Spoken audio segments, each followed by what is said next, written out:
The morning had come with silence. No birds. No laughter from the neighbors' children. Only the sound of a dripping roof above Sarah's small mat. She lay still, staring at the crack in the ceiling. Rain had fallen through the night, and now her wrapper was damp. But she didn't complain. She had learned not to. In her father's house, silence was safer than speech. Tears were better hidden. Hunger was part of the daily routine. And love. Well, love was something she only read about in books that her father never allowed her to own. Sarah was 18. Beautiful, with eyes that carried more sorrow than her age deserved. Her skin was rich and dark, her voice soft like a whisper in the wind. But in her house, beauty meant nothing. She was the last child, the one they never wanted. Her stepmother, Ruth, reminded her of that daily. "You were a mistake. Your mother left you behind like a rag," Ruth would say, waving her fat hands as if chasing away a fly. Her two older sisters, Bella and Grace, inherited their mother's sharp tongue. They had their own rooms. They had clothes, shoes, and food. Sarah had a mat beside the kitchen and wore clothes that once belonged to Ruth when she was still slim. That morning, as Sarah was sweeping the compound barefoot, her father called her name. "Sarah," he said. His voice was like the bark of a tired dog. Dry. Cold. She quickly dropped the broom and walked toward him. "Yes, sir." He didn't look at her. He never really did. "Go and pack your things." Sarah blinked. "Sir?" "You heard me," he said. "You're leaving this house today." She looked around. Bella stood by the veranda, arms crossed, smiling like someone watching a goat being dragged to slaughter. Ruth was behind her, wiping her oily hands on her wrapper. No one looked sad. No one asked questions. Sarah swallowed. "Where am I going?" "To Mr. Desmond's house," her father replied, finally turning his eyes to her. "You belong to him now." The words hit her like a slap. "Sir, I don't understand. I don't know him." "You don't need to understand," Ruth said, stepping forward. "Your sister fell sick 2 years ago. The hospital bill was high. We borrowed from Mr. Desmond. Now it's time to pay. Your father couldn't get the money, so he gave him you. Be useful for once in your life." Sarah felt her heart falling to her feet. She looked at her father, hoping for a different explanation. A lie would have been better, but he nodded slowly. "I signed the paper," he said. "I didn't have a choice." Her eyes welled up. "But I'm your daughter." "You're just a girl who eats food in this house," Bella said, laughing cruelly. Sarah turned back toward the tiny room where she kept her few belongings. Her legs were heavy. Her vision blurred. She moved like someone in a dream. In a small bag, she placed one wrapper, her only slippers, a comb missing most of its teeth, and a small wooden cross her mother had left behind when she died. That was all. When the car arrived, her father walked her to it like a man delivering a letter. He didn't hold her hand. He didn't say goodbye. He just opened the back door and said, "Don't bring shame to us." Sarah stepped into the black car. The man in the front seat didn't greet her. He only started the engine. She didn't look back. What was there to look at? A family that had just sold her like firewood? As the car pulled away, the rain began again. But this time, it wasn't from the sky. It came from her eyes. The journey felt long, though no one spoke. The man driving never looked at her. Not even once. He wore dark sunglasses and a stiff black suit, and the only sound that filled the car was the low hum of the engine. Sarah sat still in the back seat, holding her small bag tightly. Her palms were sweating, though the air inside was cool. Every now and then, she glanced out the window. Trees rushed by. Small villages. School children returning home with bags on their heads. Market women packing up for the day. A world full of life, but none of it belonged to her. She felt like a prisoner being taken to a place where no one would care if she cried or screamed. After what seemed like hours, the car turned onto a private road. Tall trees lined the entrance. Everything was quiet. Then, as if out of nowhere, the mansion appeared. It was bigger than anything Sarah had ever imagined. Painted in cream and gold. The compound looked like something out of a rich man's dream. There were flower beds, guards in uniform, and a fountain that danced like it was alive. But Sarah didn't feel peace. She felt smaller than ever. The car stopped near the side entrance, not the main front door, but a small path that led behind the house. The driver came down and opened her door without a word. He pointed. "Follow that walkway. Someone will show you your room." She nodded slowly, too afraid to speak. Her feet touched the tiled ground like she was walking on glass. Every step echoed in her ears. A woman in her early 40s stood waiting beside a wall. She was tall, with sharp eyes and lips that rarely smiled. She wore a housekeeper's uniform, and her arms were crossed tightly over her chest. "You're the one they sent?" she asked, giving Sarah a long look from head to toe. Sarah nodded again. "Yes, Ma. HM.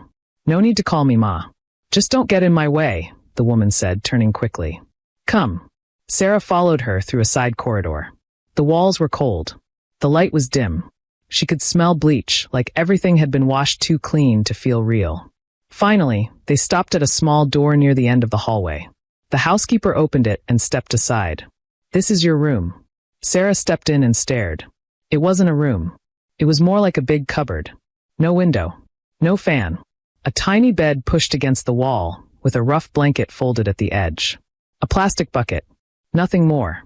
"You'll wake by 5 every morning," the woman said from behind her. "You'll sweep, mop, wash, and serve. No noise. No laziness. And don't try to go near the main house unless you're called. You're not here to be seen. You're the debt. And we don't mix with debts here." Sarah's lips parted slightly, but no words came out. "Someone will bring your uniform in the morning," the woman added. Then she closed the door.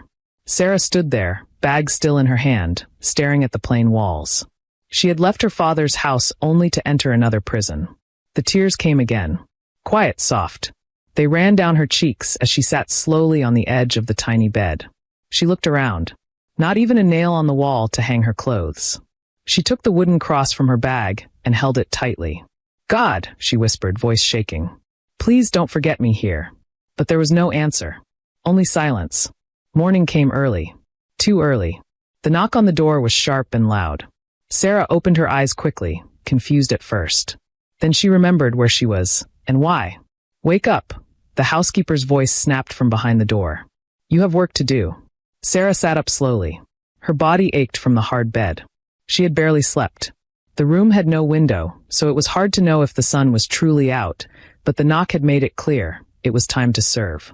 She folded the thin blanket, placed it neatly on the bed, and reached for her bag.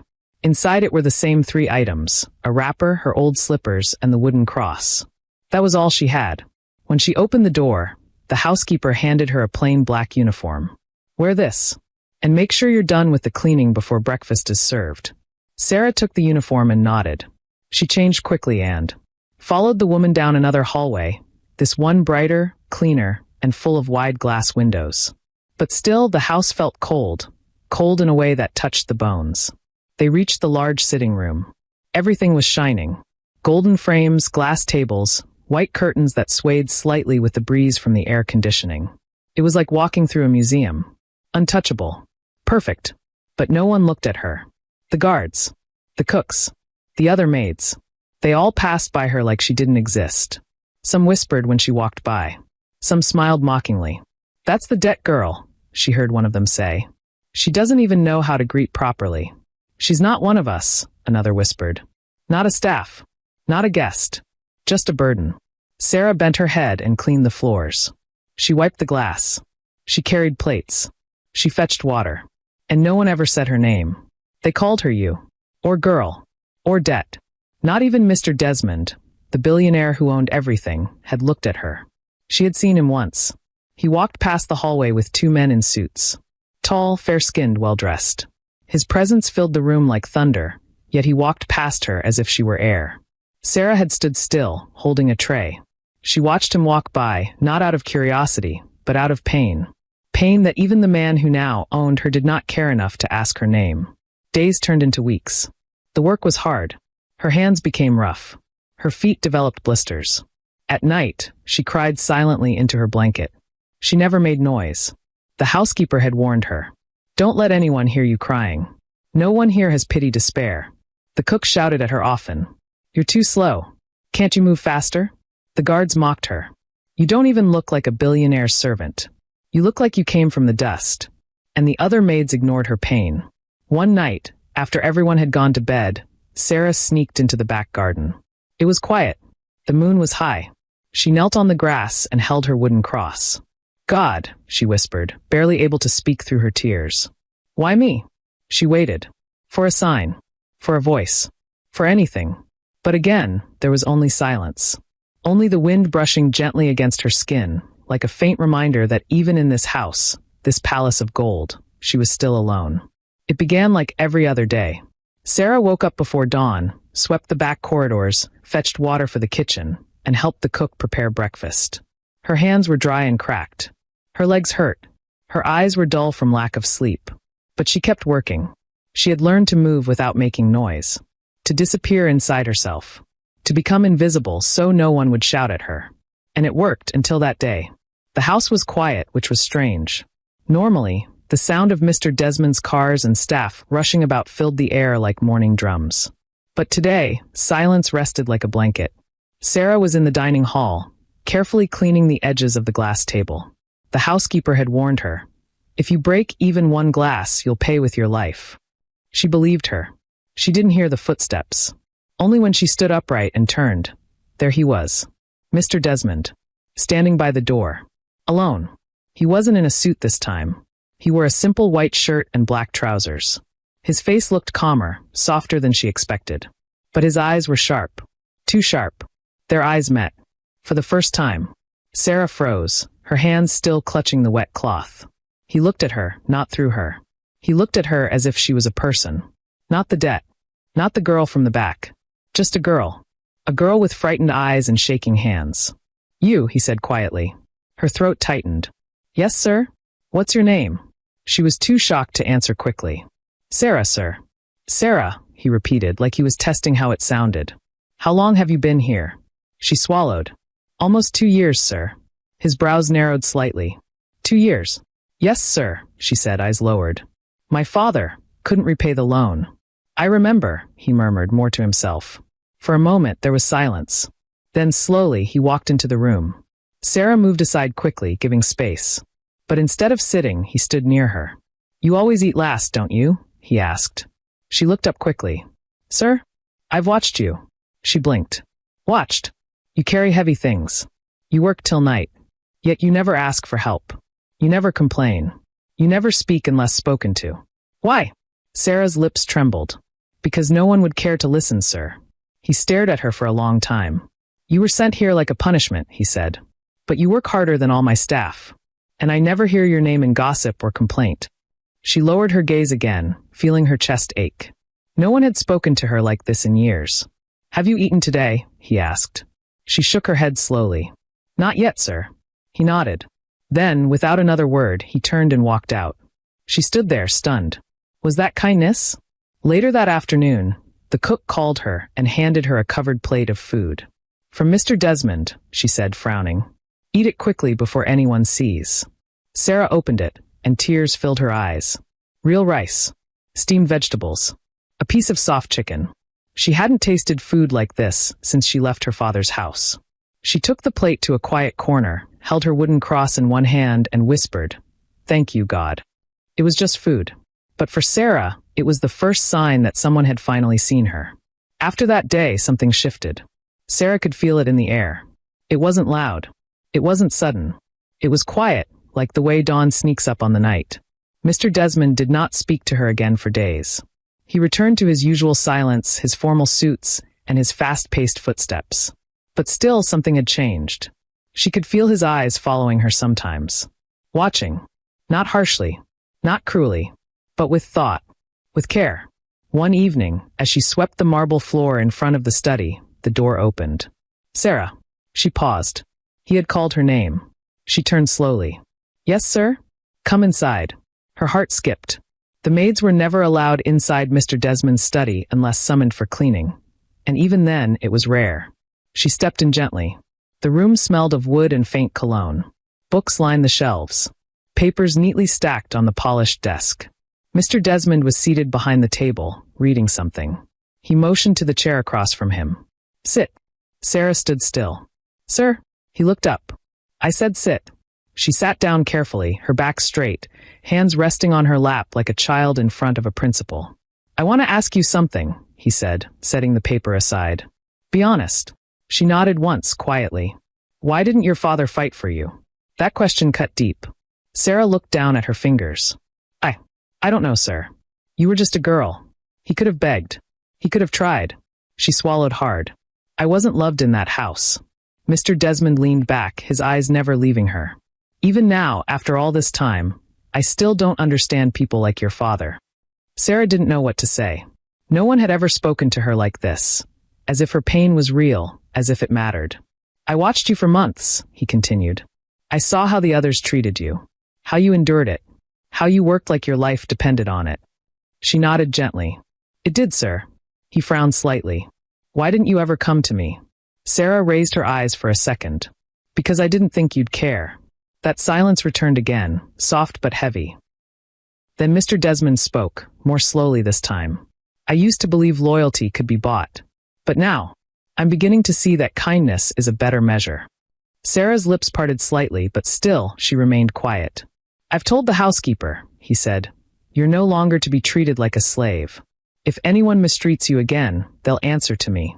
Her heart thudded. He leaned forward. "And from now on, you eat what the rest of us eat. No more leftover crumbs. You're not the dead anymore, Sarah." Her breath caught. She nodded again, tears quietly filling her eyes, but none fell yet. "I'll speak to you again soon," he added, returning to his papers. "You may go." She stood slowly, bowed lightly, and stepped out, her soul heavier and lighter at the same time. That night, she stared at the ceiling of her tiny room. Not with sadness, but with a strange feeling she had not known in years. Hope. The next morning, the housekeeper did not shout at her. The cook gave her a warm plate. Even the guards nodded. But it wasn't their change that moved her the most. It was his eyes. Mr. Desmond now looked at her, like she was something precious. It had rained all night again. Sarah woke up to the soft sound of water dripping outside her small room. But this morning felt different. Her hands were no longer shaking. Her heart didn't feel as heavy. For the first time since she entered Mr. Desmond's mansion, she woke up with a gentle peace in her chest. She quickly cleaned herself and dressed in the neat uniform she had been given the week before. It was new, not borrowed, not torn. She folded her old wrapper and placed it at the bottom of her bag. She didn't need it anymore. As she stepped out, one of the maids, Becky, stood by the corridor. Becky had never liked her. She was one of those who often mocked Sarah behind her back, calling her the debt girl, and laughing when she walked by. But this time, Becky did not laugh. She looked at Sarah and then turned her face away. That silence felt like victory. Sarah smiled faintly and headed to the dining area to lay the table. As she carefully placed the silverware, she heard voices coming from the kitchen. Loud voices. "I said she doesn't belong here." Becky's voice rang sharply. "Debt or no debt, she can't just come and take over." Another maid tried to calm her. But Mr. Desmond said, "I don't care what he said." Becky shouted, "She's not better than us. Why should she eat what we eat? Why should she walk around like she's someone special?" Sarah stood still. Her hands froze on the last spoon. Her heart began to pound again. She had thought the worst was behind her. She had thought maybe, just maybe, things were changing. But Becky's words cut deep. Sarah turned slowly and walked toward the kitchen, not to fight, but to speak. She was tired of being silent, tired of holding back tears, tired of feeling small. As she stepped in, Becky turned sharply and hissed, "Look at her. Eavesdropping now." Sarah opened her mouth to speak, but before a word could leave, another voice filled the room. "Is there a problem here?" Everyone turned. Mr. Desmond stood at the entrance, dressed in black as usual, but today his voice carried something heavier, anger. Becky's face changed. She stammered, "Sir, I was just. I heard you," he said coldly. "Every word." "Sir, You think you can question my decisions in my own house?" he asked, stepping forward. "You think mocking someone who has done nothing but serve quietly makes you better than her?" Becky looked down, her lips trembling. "Let me remind you," Mr. Desmond said, his voice firm. "Sarah was given to me like a slave. But she has served with more dignity, respect, and honesty than any of you. She has never stolen, never complained, never insulted anyone." He turned to Sarah then, his eyes softer. "And she deserves more than what she's been given." Sarah's lips parted. Her eyes filled with tears. Turning back to Becky, he added, "If I hear one more word against her, you will pack your bags and leave this house the same day. Is that clear?" Becky nodded quickly, her face burning with shame. "Good," he said quietly. "Now get back to work." He walked out without another word. Sarah stood frozen, heart racing. He had defended her. Not just in secret. Not quietly. Not behind closed doors. He stood up for her in front of everyone. That night, as she lay on her small bed, tears rolled gently down her cheeks, not from pain, but from something else. from the feeling of being protected. And for the first time in her life, she felt what it meant to be worth defending. Time passed like a quiet river, slow, steady, unnoticed. Weeks melted into months, and the mansion no longer felt like a cage to Sarah. It still wasn't home. Not yet. But something had changed in the air. The insults stopped. The mocking eyes turned away. Even Becky, once loud and proud, now avoided her completely. Sarah kept to herself. She worked without complaining. She still ate last. She still slept in the small room near the back, but she now walked with a quiet strength. And every so often, Mr. Desmond would pass by and nod at her. Sometimes he asked questions. Simple things. Sarah, have you eaten today? Sarah, are you feeling well? Sarah, do you need new shoes? And every time he called her name, her heart whispered something she couldn't explain. One afternoon, as the sun poured into the garden, Mr. Desmond stood by the flowers, staring at the sky like he was thinking deeply. Sarah was watering the roses, her hands muddy, her dress soaked at the bottom. She had not noticed him until he said softly, "You love these flowers, don't you?" She looked up, startled. "Yes, sir. They remind me of my mother's garden." "Your mother?" he asked, turning to face her fully for the first time in a long while. "She died when I was little," Sarah said, her voice low. "She used to plant flowers behind our house. I was the only one who helped her." Mr. Desmond looked at her closely, not with pity, but with something gentler. A kind of curiosity. "You must have missed her deeply." Sarah nodded. "I still do." There was a pause. "You're not like most people I know," he said. "You're not loud. You're not greedy. You're not pretending." She bent her head. "I've never had the luxury to pretend, sir." He smiled faintly. From that day, he started asking her to walk with him. Not in secret. Not at night. In the open. They walked through the garden. Sometimes around the compound. At first, she kept her hands folded in front of her, always 3 steps behind. But slowly, she began to walk beside him. They talked. About books. About the past. About loss. Mr. Desmond told her things too. That he had once been in love, with a woman who left him for his money. "She almost destroyed me," he said. "She was beautiful. Smart. But everything she did, it was to get my wealth. She never loved me." Sarah didn't know what to say, so she listened. "You don't look at me like they do," he added one day. "You don't see money first. You don't even ask for anything." She shook her head. "I don't want anything, sir. I just want peace." He stopped walking. "And what if someone offered you love?" She turned to him slowly, her eyes wide. "I don't deserve it," she said quietly. "Not after how I came here. Not after what my family did." He stepped closer. "That's not your fault." Tears filled her eyes, but she looked away. That night, she sat in her room, holding her mother's wooden cross. And her heart asked a question she was too afraid to say out loud.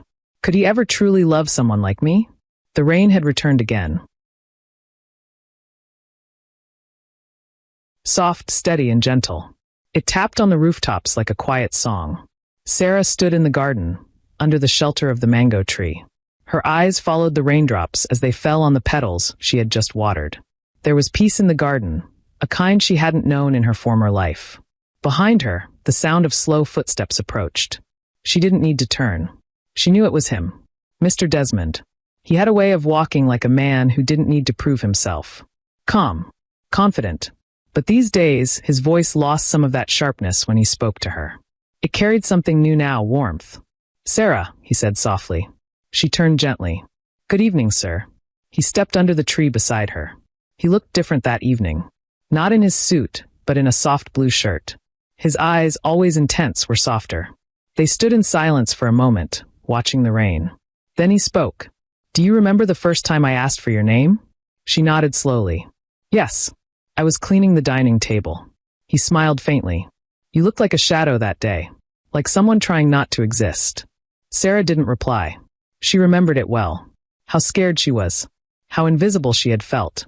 "I've watched you grow," he said, "into someone strong. Someone kind. You taught me that silence is not weakness." She looked at him, confused. "I don't understand, sir."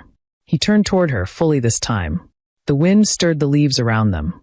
"I brought many women into my life, hoping to find someone real. But they came with makeup and lies. With sweet words and greedy hearts." He stepped closer. "But you came with nothing, and gave me everything. Your honesty. Your loyalty. Your quiet strength." Sarah's eyes filled with tears, but she said nothing. I don't want a woman who only loves my money, he continued. I want someone who knows what pain feels like, who knows what it means to be rejected and still choose love. I want someone like you. She gasped softly, blinking through tears. He took her hand gently. Sarah, I know this may sound strange. I know you were sent here against your will. But I have seen your soul. I have seen your heart. And I have fallen in love with it. She shook her head slowly, overwhelmed. Sir, I'm not good enough for you. I'm not from your world. My family, they gave me away like trash. I know, he said. And yet here you are. Still standing. Still shining. Her lips trembled. But I'm just the debt. No, he whispered, squeezing her hand. You were the debt. Now, you're the answer I didn't know I needed. Then, he slowly reached into his pocket. And there, in his palm, was a simple gold ring. I don't want you to answer now, he said. I only want you to know that if you say yes, I will honor you. I will protect you. I will love you with everything I have left. Sarah covered her mouth with her other hand as the tears flowed freely. This was not a dream. It was real. He had asked for her hand. Not because he pitied her, but because he loved her. The morning of the wedding was quiet. No music. No crowd. No dancing feet. Just a soft wind moving through the white curtains in the small, private chapel Mr. Desmond had built inside his estate. Everything about the ceremony was simple. Not because he lacked the means, but because he wanted it that way. He wanted it to feel honest. Pure. Real. Just like Sarah. She stood in front of the mirror, wearing a long white gown, plain but beautiful. Her hair was packed into a gentle bun, with a small veil pinned carefully on top. For the first time in her life, she looked at herself and didn't feel like a mistake. She felt chosen, wanted, loved. A soft knock came on the door. One of the staff walked in gently. Ma, they're here. She frowned slightly. Who? The woman hesitated. Your father, your stepmother, and your sisters. They came to see you. Sarah froze. It had been almost 3 years since she last saw them. 3 years since they threw her into a stranger's car like unwanted luggage. She had written them letters they never answered. Hoped for visits that never came. Now they were here, on the day of her wedding. Her heart was calm. Too calm. She nodded. Bring them to the garden. I'll meet them there. The garden was quiet. The same spot where Mr. Desmond had once offered her love now stood as the place where those who had sold her would come and face what she had become. They were already waiting. Her father looked older. Grayer. His eyes hollow, like a man who had finally been left behind by life. Ruth, her stepmother, still wore her loud scarf and heavy makeup, but her hands trembled as she clutched her bag. Bella and Grace stood quietly behind her, avoiding eye contact. When Sarah stepped out in her gown, their mouths dropped open. She looked like royalty. No dust. No hunger. No pain in her eyes. Just quiet power. Her father stepped forward first. Sarah, my daughter. She said nothing. He knelt suddenly. Please. I know what I did. I was weak. I was afraid. I was selfish. I threw you away. I don't deserve your forgiveness, but I came to ask for it. Tears gathered in her eyes, but none fell. Her stepmother knelt too. Sarah, we were blind. We didn't know your worth. Please, we're sorry. Even Bella and Grace bowed their heads. Sarah looked at them, her voice soft but firm. You sold me for money. You turned your backs when I needed you most. I cried in the dark for years, and none of you came. Now that I'm standing tall, you remember me. Her father sobbed. We were wrong.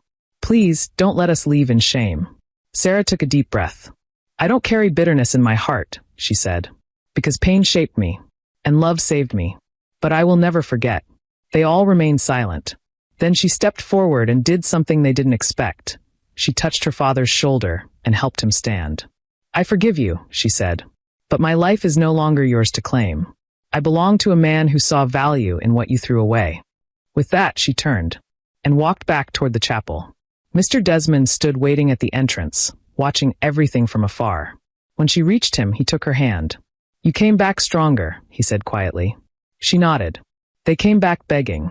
He kissed her forehead. You are no longer anyone's burden. You're my wife. My treasure.